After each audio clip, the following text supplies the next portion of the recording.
Suite de la lecture de la Passion de notre Seigneur Jésus-Christ, selon saint Jean.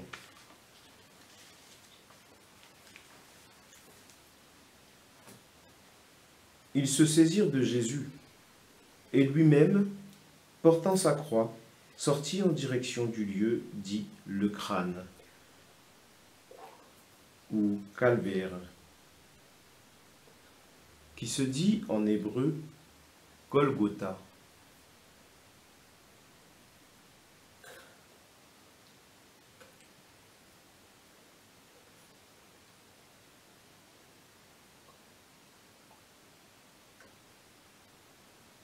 C'est là qu'ils le crucifièrent, et deux autres avec lui, un de chaque côté et Jésus au milieu. Pilate avait rédigé un écriteau qui fit placer sur la croix. Il était écrit « Jésus le Nazaréen, roi des Juifs ».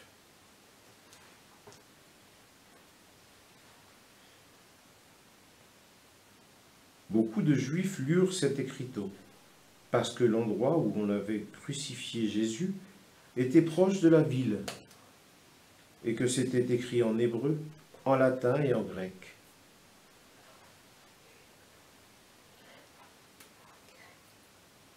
Alors, les grands prêtres des Juifs dirent à Pilate, « N'écris pas roi des Juifs, mais cet homme a dit, je suis le roi des Juifs. » Pilate répondit, « Ce que j'ai écrit, je l'ai écrit. »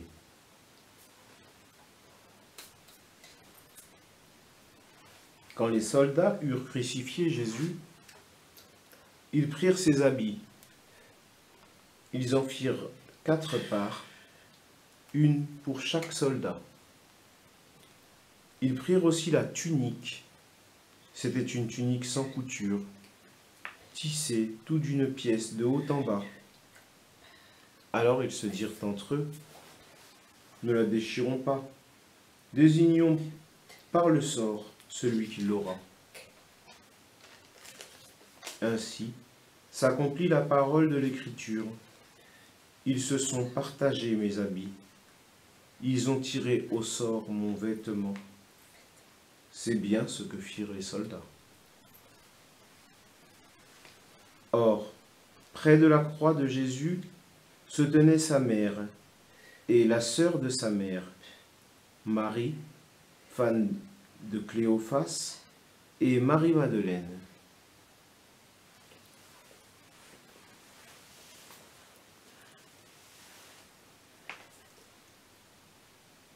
Jésus, voyant sa mère, et près d'elle le disciple qu'il aimait, dit à sa mère, « Femme, voici ton fils. » Puis il dit au disciple, « Voici ta mère. » Et à partir de cette heure-là, le disciple l'a pris chez lui.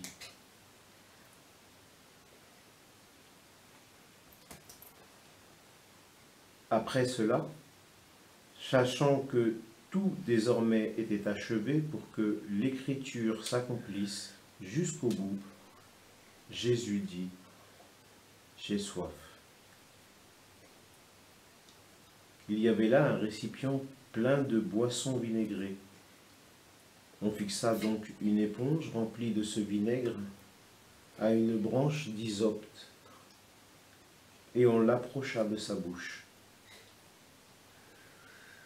Quand il eut pris le vinaigre, Jésus dit, « Tout est accompli. » Puis il inclina la tête et remit l'esprit.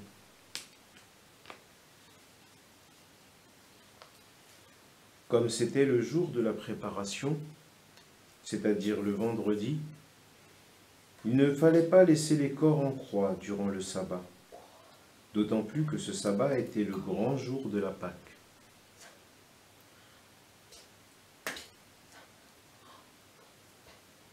Ainsi, les Juifs demandèrent à Pilate qu'on enlève le corps après leur avoir brisé les jambes.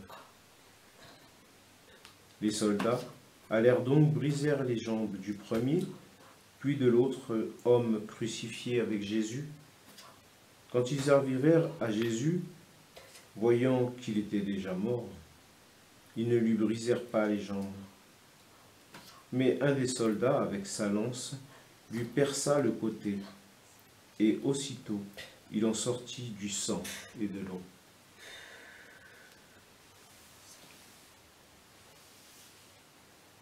Celui qui a vu rend témoignage, et son témoignage est véridique. Et celui-là sait qu'il dit vrai afin que vous aussi, vous croyez. Cela, en effet, arriva pour que s'accomplisse l'Écriture. Aucun de ces os ne sera brisé. Un autre passage de l'Écriture dit encore, « Ils lèveront les yeux vers celui qu'ils ont transpercé. »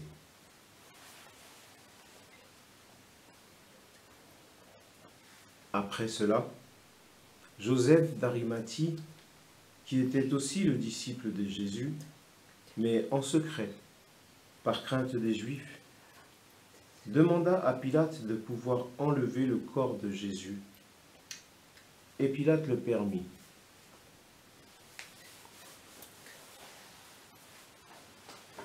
Joseph vint donc enlever le corps de Jésus. Nicodème, celui qui au début était venu trouver Jésus pendant la nuit, vint lui aussi. Il apportait un mélange de myrrhe et d'aloès, pesant environ 100 livres.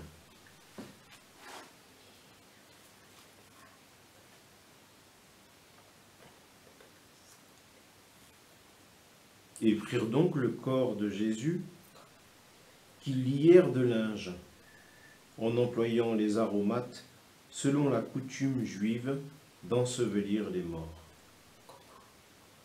À l'endroit où Jésus avait été crucifié, il y avait un jardin, et dans ce jardin, un tombeau neuf, dans lequel on n'avait encore disposé personne.